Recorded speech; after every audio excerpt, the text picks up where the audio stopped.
읽어주는 동화책 방귀를 파는 사람. 깊은 산골 마을에 어느 부부가 아들 둘을 데리고 살고 있었어요.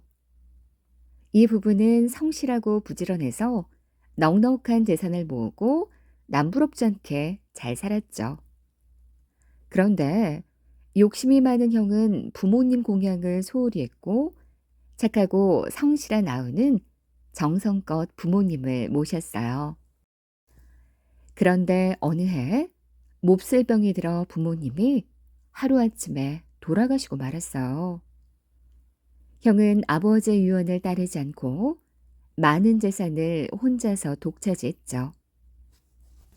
돌아가실 때 재산에 대해선 아무 말씀이 없으셨다. 그러니 장남인 내가 부모님의 재산을 그대로 보존하고자 하니 그리 알아라. 형은 부모님의 임종을 하지 못한 동생에게 이렇게 말하고 동생을 따로 나가 살도록 했죠. 착한 동생은 살림을 나가 오두막집에서 가난하게 살았어요. 그러던 어느 날이었어요. 그날도 동생은 지게를 지고 부모님의 산소를 찾았죠. 매일 나무를 하러 산에 오를 때마다 부모님의 산소를 찾아 경건히 절하는 걸 잊지 않았어요. 그리고 나서 나무를 하여 장에 내다 파는 것이었죠. 한참 나무를 하는데 어디서 큰 왕벌 한 마리가 날아들더니 동생의 머리에 앉아 톡 침을 쏘았어요. 아야, 요 놈의 볼이 왜 이렇게 짓궂어?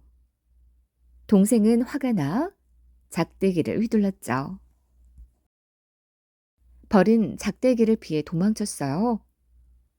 그런데 멀리 도망치는 게 아니라 눈앞에서 맹을 도는 것이었어요. 이놈이 나를 약올려? 동생은 작대기를 들고 벌을 향해 후려치며 따라갔죠.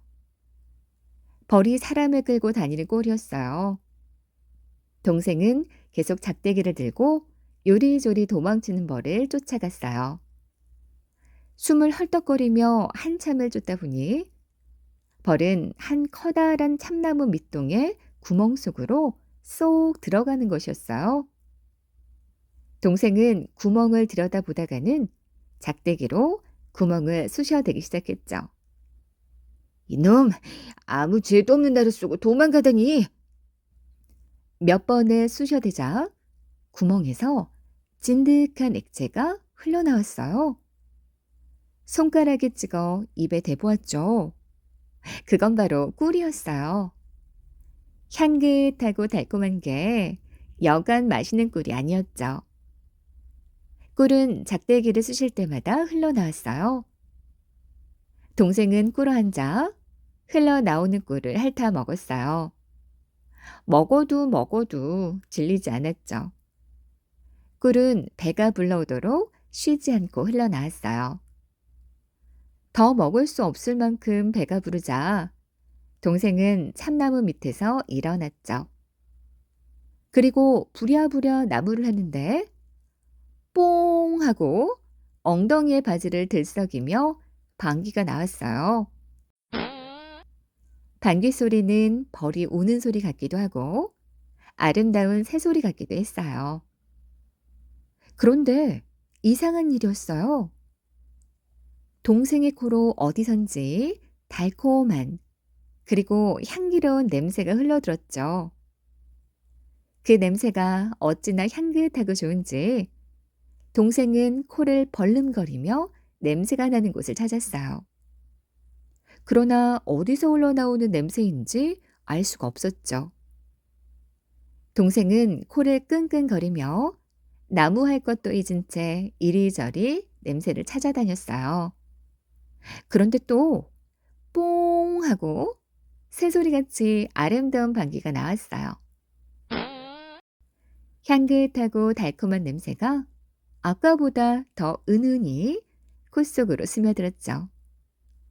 어찌나 향긋한지 쪽쪽 빨아먹고 싶을 정도였어요.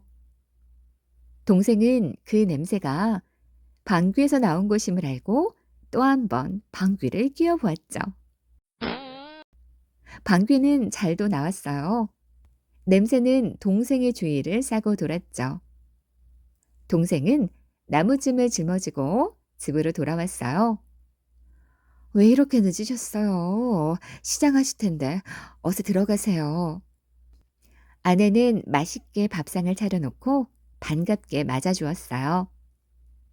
저녁을 먹으면서 동생은 저도 모르게 방귀를 또 뀌었죠. 어, 무슨 냄새가 이리 좋아요? 아내가 밥숟가락을 든 채 코를 벌름거렸어요. 야, 밥이 꿀맛이에요, 엄마. 아이들이 밥을 먹다 소리쳤죠. 정말 밥이 꿀맛처럼 맛이 있었어요.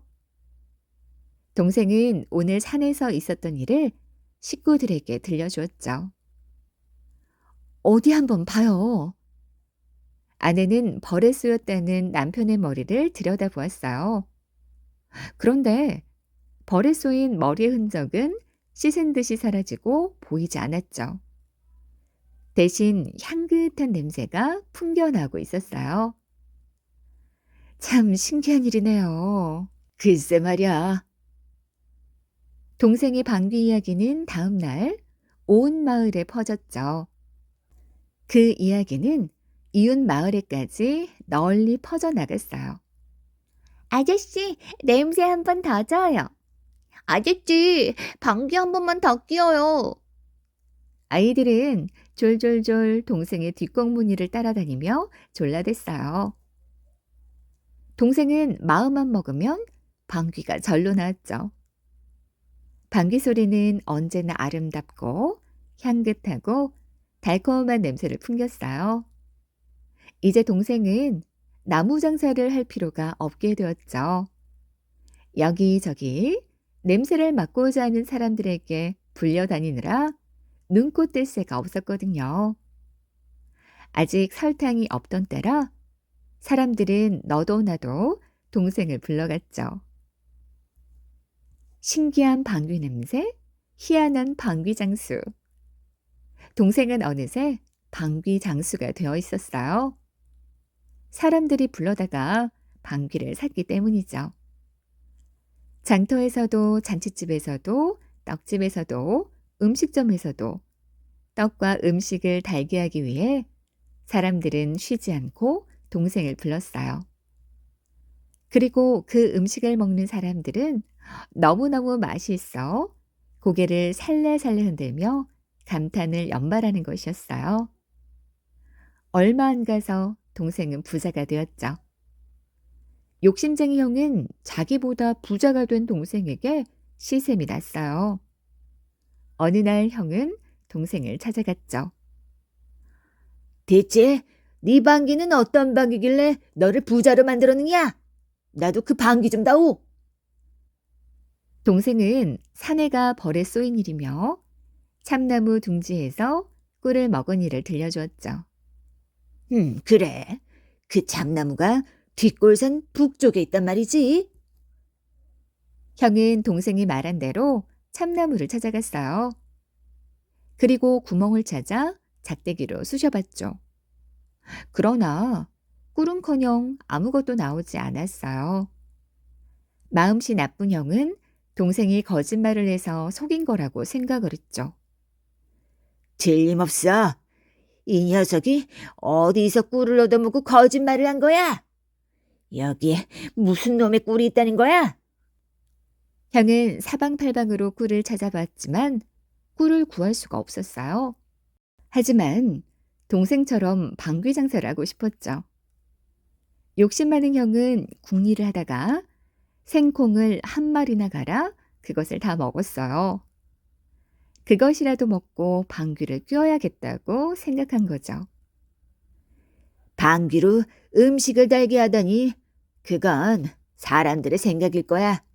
어떻게든 방귀만 뀌면 될 거 아니야? 이렇게 생각한 형은 생콩을 먹고 장터로 나갔죠. 방귀 사려! 방귀! 음식을 꿀처럼 달게 만드는 방귀요! 여보시오, 방귀장수. 방귀 사료를 외치며 어느 골목에 들어섰을 때 잔치집에서 형을 불렀어요. 당신이 그 사람들이 말하는 방귀장수요? 음식 맛을 달콤하고 맛있게 만들다는 그 사람이요? 예, 그 사람은 내 아우요. 나는 그의 형 되는 사람이요. 그래요. 어쨌든 여기에 그 향긋하고 달콤한 방귀를 좀 끼워주시오. 형은 자신만만하게 떡반죽 위에 엉덩이를 들이밀었어요. 그러나 방귀는 쉽게 나오지 않았죠. 형은 불끈 힘을 주었어요. 그러자 생콩을 먹어 부글부글 끓던 뱃속에서 쏴 하고 더러운 똥물이 쏟아져 나왔죠. 구린내가 온 집안을 역겹게 진동했어요. 이게 무슨 냄새야? 아이고, 똥물! 이런 죽일 놈을 봤나? 잔치 쓸 떡에다가 동물을 갈기다니? 잔치집에 모여있던 사람들은 너도 나도 몽둥이를 들고 형을 두들겨 팼어요. 형은 죽지 않을 만큼 얻어맞고 엉금엉금 기어서 간신히 집으로 돌아왔죠. 이 소식을 들은 동생은 형을 찾아갔어요. 형님, 어찌된 일입니까? 아우야, 그동안 내가 잘못했다. 내가 벌을 받은 거야. 잘못을 깨달은 형은 동생의 손을 꼭 잡고 눈물을 흘렸답니다.